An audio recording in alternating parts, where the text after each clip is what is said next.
30째 해 넷째 달 초닷새에 내가 그발강 강가에 사로잡힌 자 중에 있을 때에 하늘이 열리며 하나님의 모습이 내게 보이니 여호와긴 왕이 사로잡힌 지 5년 그달 초닷새라. 갈대아 땅 그발강 가에서 여호와의 말씀이 부시 아들 제사장 나 에스겔에게 특별히 임하고 여호와의 권능이 내 위에 있으니라. 아멘. 1절입니다. 30째 해 넷째 달 초닷새에 내가 그발강 강가에 사로잡힌 자 중에 있을 때에 하늘이 열리며 여호와의 모습이 내게 보이니. 에스겔은 30세에 하나님께 부름받은 것 같습니다. 보통은 이제 30에서 50살까지가 정년 비슷하게 되어 있습니다. 레위기 말씀도 그렇고 제사장들이 본격적으로 하나님의 일을 감당하는 딱 그 기간이 30에서 50까지고, 그리고 50 이후로는 관리자처럼 그 사이에 있는 정년에까지 도달하게 될 때까지 일하는 사람들이 일을 잘할 수 있도록 돕는 그런 역할을 하다가 이제 완전히 은퇴를 하는 거죠. 이 30해에 에스겔의 입장은 대단히 난감한 입장이었습니다. 첫 번째로 국가적으로 굉장히 어수선한 그런 시대죠. 뭔가 이제 회복의 기미가 있는 국가에서 산 것이 아니라 몰락의 길을 걸어가고 있고, 이미 1차로 바벨론에 엄청나게 많은 사람들이 끌려간, 그리고 그래도 하나님 앞에서 좀 주도적인 삶을 살고자 하는 사람들까지 포함해서 거의 대부분의 사람들이 몽땅 끌려가 있는 이 에스겔은 아마도 두 번째, 총 3번에 걸쳐 가지고 이 포로로 끌려간 일이 있었는데, 에스겔은 그 두 번째로 포로로 끌려간 거 아닐까 이렇게 추정이 됩니다. 그발강은 바벨론에 있는 강이죠. 이 강에서 그가 포로로 끌려와서 있는 중에 제사장으로 기능을 할 수가 없죠. 그 무슨 종교적인 어떤 부분이 있다고 그런 일을 할 수 있겠습니까? 그리고 아무도 그것을 기대하지 않고, 또 이 시점에서 이스라엘 백성들이 내리막을 걷고 있었는데, 이미 에스겔 시점에서는 예레미야라고 하는 이 걸출한 어떤 인물이 하나님 앞에서 예언자의 어떤 사명을 감당하고, 또 20년 가까이 후배쯤 되는 이 에스겔의 기간 동안에 이미 예레미야의 예언적 사역들이 좋은 결말로 이제 끝나지 않았죠. 예레미야는 끊임없이 예루살렘 또는 유다의 멸망을 예언했는데 딱 그대로 몰락을 하고 있고, 에스겔도 딱히 예레미야와 다른 메시지가 아니고 국가의 쇠락과 멸망, 이것들을 예언하고 있죠. 그렇게 이스라엘 백성 전체가 하나님의 임재를 떠나 있었고, 에스겔이 이렇게 본 환상 중에는 이 성전에서 하나님의 임재가 떠나는 그런 환상도 포함되어 있거든요. 이 시대는 뒤를 봐도 앞으로 봐도 전혀 희망이 없고 소망이 없는, 그렇다고 하나님께서 유일한 희망이기 때문에 하나님을 붙들 수 있는 그런 정황도 아니 되는, 그리고 그렇게 하는 사람도 없고, 굉장히 어려운 시기이기 때문에 사람들은 귀가 어느 정도 열려 있을 수도 있겠죠. 어려우니까 이 지푸라기라도 잡는 그런 심정으로. 근데 그것을 제대로 주목하고 있는 사람이 없었기 때문에 에스겔이 예언자로서 자기 사역을 감당하는 이 방법들이 굉장히 이렇게 이상하게 행동적으로나 그리고 좀 충격적인 방법을 통해서 하나님의 예언을 전달합니다. 국가적으로 그렇고 영적으로도 앞으로 살펴보겠지만 극악한 그 우상 숭배 가운데 그들이 있었던, 국가적으로 보거나 영적으로 보거나 전혀 회복될 기미가 없는, 에스겔 자체는 이제 주님 사랑하니까 아름다운 길을 마지막, 그래도 예레미야 같은 경우는 자기 목숨을 건지는 그게 자기 뭐 어떤 상급이라면 상급일까 모르겠는데, 그것도 뭐 상급이라고 볼 수도 없죠. 국가 전체가 몰락하고 망하고 있는데 자기 목숨 하나 건졌다고 행복한 삶을 살 수 있는 그런 여건은 아니 되죠. 근데 에스겔 같은 경우에는 그보다 한술 더 떠서 자기가 위로받고 그리고 격려를 받을 수 있는 아내까지도 중간에 하나님의 섭리에 의해서 죽거든요. 그러니까 에스겔은 아무것도 없는 사람이죠. 이 그발강 강가가 그 딱 중간에 있는 암담함을 나타내는, 공간적으로 그렇죠. 시간적으로도 그렇고. 요단강에 있어야 될 사람 아닙니까? 이 에스겔이. 아니면 그가 제사장 출신의 어떤 가문에 있기 때문에 그가 성전에 있든지, 성전도 아니고 요단강도 아니고 이 그발강 이 강가에서 이 바벨론이 국가를 통치하기 위해서 이 파놓은 이 인위적인 운하가 그발강이라고 보거든요. 이건 그발강에서 생각할 수 있는 것은 바벨론의 융성함이죠.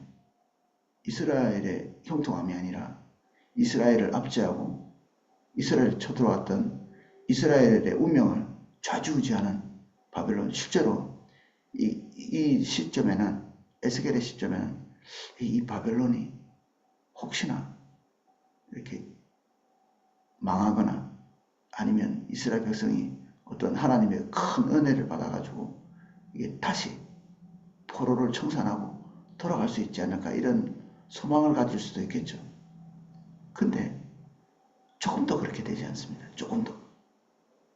여기는 패망의 딱 중간에 있었고 이제 좀 이렇게 있으면 왕이 있기는 하는데, 여기 여호야긴 이 왕인데 이 왕은 사실 왕이라고 볼 수 없습니다. 이게 다 꼭두각시 왕이고, 바벨론이 1차 침공해가지고 와서 자기들을 대항했던 왕을 포로로 끌어가고 거기 떡 세우는, 이 전쟁을 했던 이 여호야긴이 전쟁을 해서 이 포로로 끌려가고 그 시드기야라고 하는 그 꼭두각시 왕을 세우는 그런 상태거든요. 왜 국가가 왕이 있는데 왕도 그냥 제 목숨 하나 어떻게 급급한 그런 종류고, 바벨론이 시키는 대로 이렇게 저렇게 해야 되는, 시드기야 같은 경우는 그것조차 제대로 못해가지고 더 귀가 이게 이집트를 따라가야 된다 이런 그룹들, 그리고 바벨론으로 잡혀갔을 때 그 왕으로서 이 수치와 모욕 이런 것들을 혹시 이렇게 당하게 될까봐 이집트에다가 이렇게 도움을 요청하는, 딱 어떻게 보면 우리나라 같이 미국이나 중국이나 러시아나 아니면 일본이나 요 주변 강대국들의 눈치를 살살 보면서 국가는 국가대로 어수선하고 정치는 정치대로 어수선하고 영적으로는 영적인 부분도 뭔가 이렇게 희망을 볼 수 없는 딱 그런 시점에 있는 에스겔 본인조차도 어떻게 좋은 환경이라고 볼 수 없는 이 시점에서 그 하나님의 임재를 경험합니다. 이 하나님의 임재 정도가 아니라 하나님의 현현이라고 부르는, 그 눈으로 하나님의 존재를 목격한 거죠.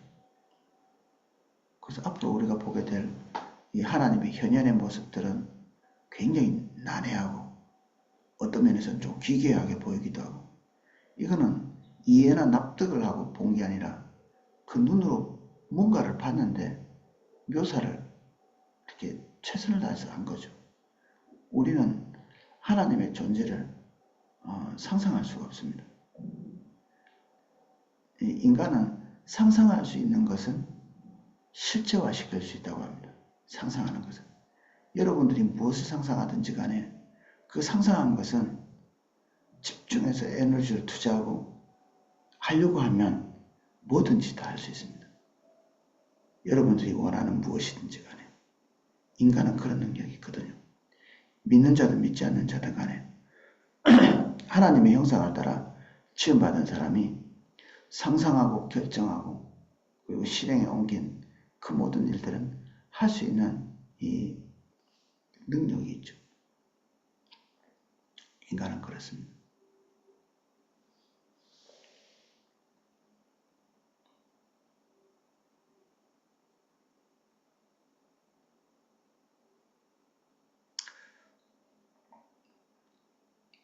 근데 우리 국가도 그렇고 종교적으로도 그렇고 이것저것도 다 할 수 없는 그 마지막까지 와 있는 그런 부분, 희망을 걸 수 있는 것은 시드기야 왕이나 여호야킨 왕이나 사람들은 왕이 세워졌기 때문에 새로운 왕이 세워질 때마다 아마 희망을 걸었을 거거든요. 전 왕은 이렇게 해서 패망했지만 새로운 왕이 뭔가를 잘 이끌어 나가지 않을까. 헛된 꿈이죠. 헛된 꿈. 하나님이 유능한 사람을 통해서 국가를 이렇게 선하게 인도한다든지 이게 그들의 희망의 근간이 될 수 없는 거죠. 하나님께서 뭔가를 행하게 하실 때 치명적인 문제가 있음에도 불구하고 국가가 잘 될 수도 있거든요. 희한하게도. 독재자인데도 하나님 그 마음에 좋은 마음 넣으셔서 잘 될 수도 있고요. 인격이 훌륭하고 사람들의 존경을 받는데도 그 왕을 통해서 국가가 제대로 세워지지 않을 수도 있습니다. 하나님은 우주를 통치하시고 국가를 통치하시고 그리고 세상 만물의 역사를 주관하시는 하나님이시죠. 하나님을 경외하고 그분의 인도를 따라가기로 결정한 사람들에게 소망을 주시는 하나님이신데 그 출처가 우리 눈에 보이는 것들은 아닙니다. 에스겔은 특별히 아무것도 없는 자, 국가적으로나 종교적으로나 개인적으로나 소망을 볼 수 있는 것이 아무것도 없는 그런 왕이고 그런 선지자였고 앞으로 그가 예언하게 될 예언도 결코 곱지 않은 사람들에게 희망을 좀 줄 수 있는 그런 내용들을 하나도 말하고 있지 않습니다. 지금 불이 꺼져가고 있는 이 유다에 한번 잘해보자고 하는 이런 의욕을 이렇게 불어주는 그런 메시지를 단 한 번도 말하고 있지 않죠. 그러면 이 예언은 왜 되고 있는 건가? 그리 희망도 없이. 에스겔은 뭘 목표로 해서 그럼 앞으로 하나님 앞에 서서 이런 사역을 해나가야 되는가? 이 에스겔에게는 없습니다. 그냥 시키는 대로 할 뿐이죠. 에스겔은 사실 살펴보면 이스라엘 백성에 대해서도 제대로 아는 것이 없는 것 같습니다. 그의 눈에 이스라엘 사람들이 조금 문제가 있지만 그럭저럭 그래도 하나님 앞에서 설교가 애를 쓰는 그런 종류의 사람들로 봤거든요. 근데 하나님은 전혀 그렇게 생각하지 않았죠. 하나님에 대해서도 에스겔이 알고 있는 것은 그다지 많지 않습니다. 하나님이 현현히 나타났지만 뭔가 이렇게 묘사를 했지만 그것이 무엇인지 명쾌하게 알고 있는 것 같이 보이지도 않습니다. 그냥 본대로 기록하고 그리고 들은 대로 말하고 전달하라고 한 대로 전달하는, 하나님께 딱히 그 존중받는 하나님의 사람도 아니었던 것 같습니다.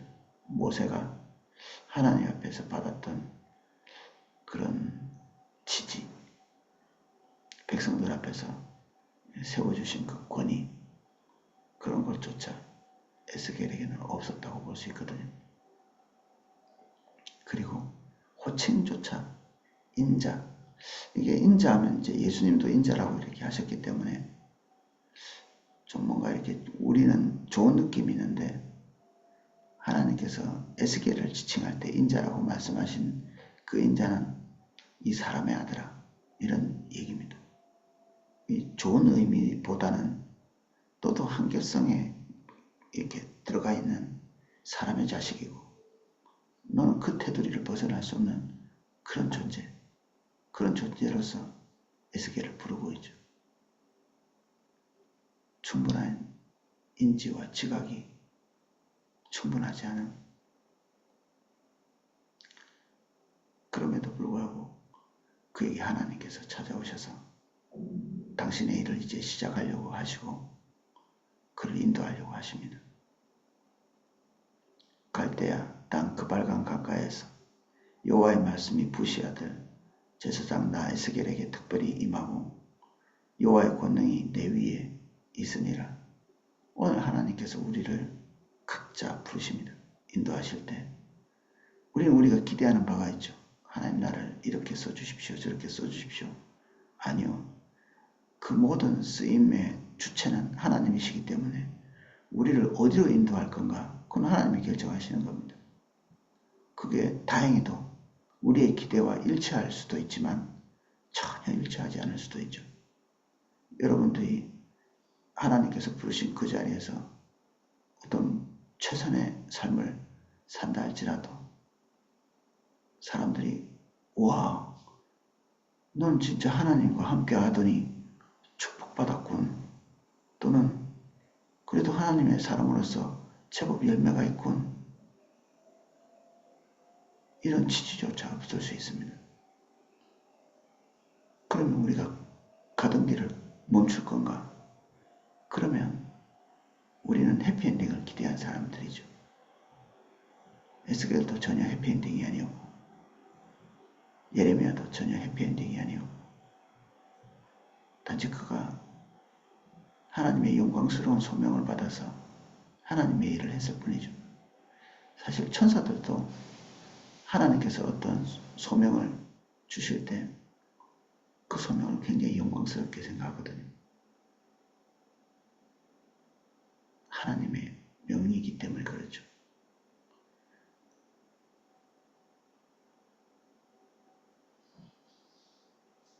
우리는 이제 부르심, 소명 또는 하나님의 일, 그리고 하나님의 열매, 이런 것에 대한 의미를 좀 새롭게 할 필요가 있습니다. 우리는 그 하나님의 것, 소명, 그리고 열매, 이런 것들을 생각하면서 우리 마음속에 해피엔딩을 꿈꾸는, 그리고 고진감래의 어떤 메시지, 쓴 것을 마시고 나면 단 것이 올 거라는 이런 그 올바르지 않은 구조, 확률적 구조죠. 이게 이제 확률적으로 나쁜 것을 많이 경험했으니까 좋은 것이 올 것이다. 아니요. 이거는 전적인 하나님의 주권 안에 들어있고 우리는 그 주권에 순종해 나가는 것 자체를 영광으로 알아야 되겠죠. 이 결말이 내가 하나님 앞에 정말 애썼으니까 나에게 보답 좀 해주시지 않겠나. 예, 그것도 하나님의 주권입니다. 무엇이 올지 우리는 예상할 수 없고 예측할 수 없습니다. 우리에게 가장 큰 순종의 본을 보여준 예수님의 어떤 정말 궁극적 승리가 있죠. 궁극적 승리. 근데 그 궁극적 승리는 죽음 이후에 오는 것입니다. 죽음 이후에. 부활은 죽기 직전에 오는 것이 아니라 죽고 난 다음에 있죠. 에스겔은 이스라엘이 다시 부흥하기를 몸부림치는 딱 그 시점쯤에 모든 사람의 마음이 하나님께서 우리 백성들을 좀 돌봐서 다시 이 포로된 것도 이제 끝나고 다시 돌아가기를 기대하는 그런 간절한 소망이 이렇게 사무쳐 있는 그 시점에 부름받죠. 이 시대에 편승하면 희망적 메시지를 계속 줘야 되겠죠. 근데 그들 중심이 지금 그것을 들어야 될 때가 아닌 것입니다. 그래서 에스겔의 메시지는 극히 부정적이고, 그리고 아니나 다를까 그의 메시지의 이 종말도 대단히 슬프고, 멸망이 끝났으면 희망도 안 가질 텐데 멸망하고 있는 과정이면 그 희망이 상실되어 가는 걸 봐야 되기 때문에 멸망했을 때보다 더 고통스러운 거 아닐까 싶습니다. 멸망해 가는 이 이스라엘 안에서, 이 유다 백성들 안에서 이미 이제 불이 꺼지기 직전인 딱 그 시점에 하나님으로부터 부름받은 에스겔의 메시지를 살펴볼 텐데,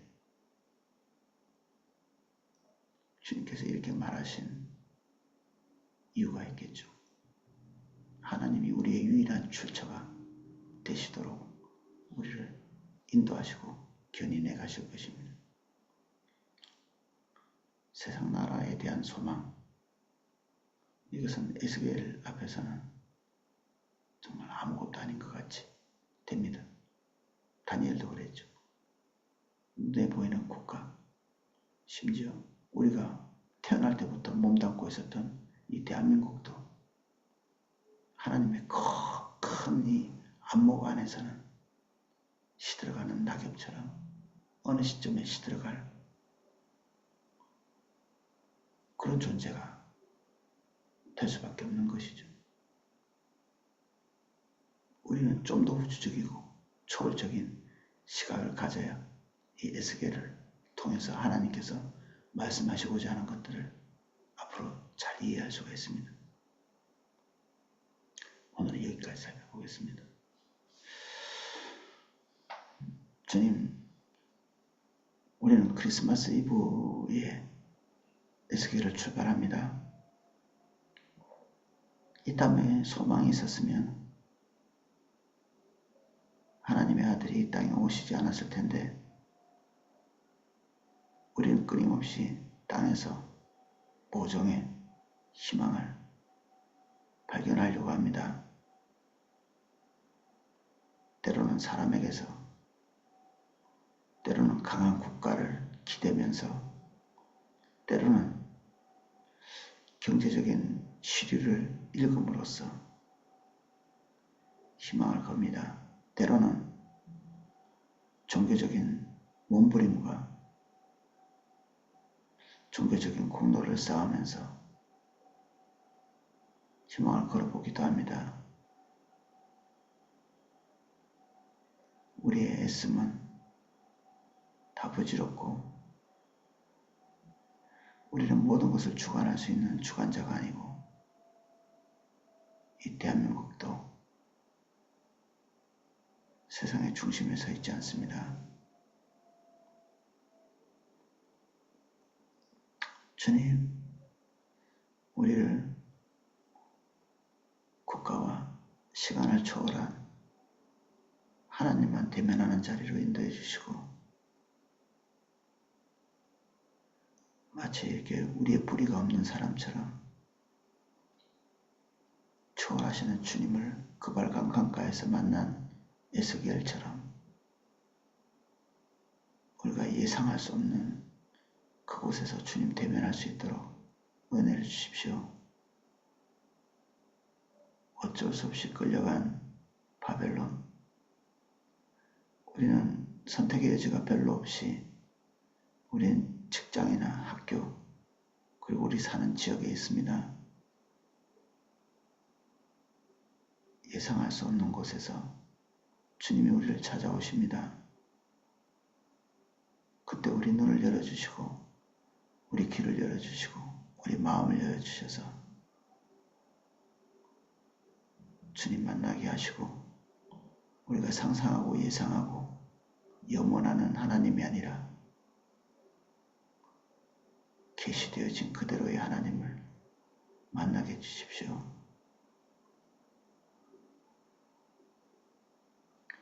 우리가 주님 기대합니다. 예수님 이름으로 기도합니다. 아멘. 각자 기도하실 수 있도록 음악을 방송해 드리겠습니다.